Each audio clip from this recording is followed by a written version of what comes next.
ঈদ উল ফিতরে মুক্তিপ্রাপ্ত cinema Prince ঘিরে শুরু থেকেই ছিল আলোচনা সমালোচনা। ভিএফএক্স, কালার গ্রেডিং এবং কিছু টেকনিক্যাল ত্রুটি নিয়ে দর্শকদের মধ্যে মিশ্র প্রতিক্রিয়া দেখা যায়।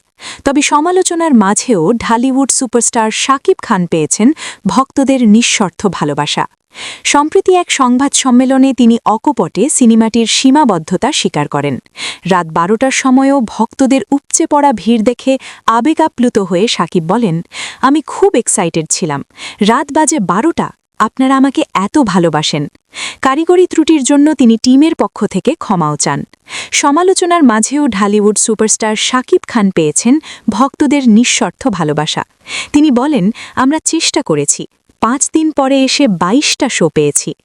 এত ব্যাড রিভিউয়ের পরেও এটাই মানুষের ভালোবাসা। এই বক্তব্যে স্পষ্ট ছিল তার কণ্ঠে কৃতজ্ঞতা ও স্বস্তির মিশ্র অনুভূতি।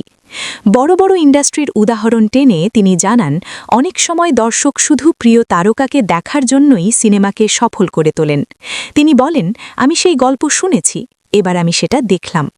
রাত 12টার শোতেও দর্শকের উপস্থিতি তাকে নতুনভাবে অনুপ্রাণিত করেছে। সিনেমাটি প্রত্যাশা পূরণ করতে না পারার আক্ষেপও ছিল তার কথায়।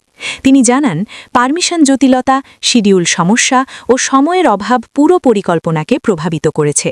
আমরা যেটা দেখাতে চেয়েছিলাম সেটা দেখাতে পারিনি। এই স্বীকারোক্তিতে ছিল হতাশা ও সততা।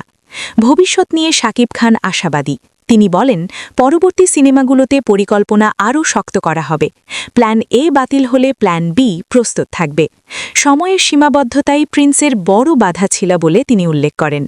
শেষ পর্যন্ত ভক্তদের ভালোবাসাই তাকে এগিয়ে যাওয়ার শক্তি দিচ্ছে।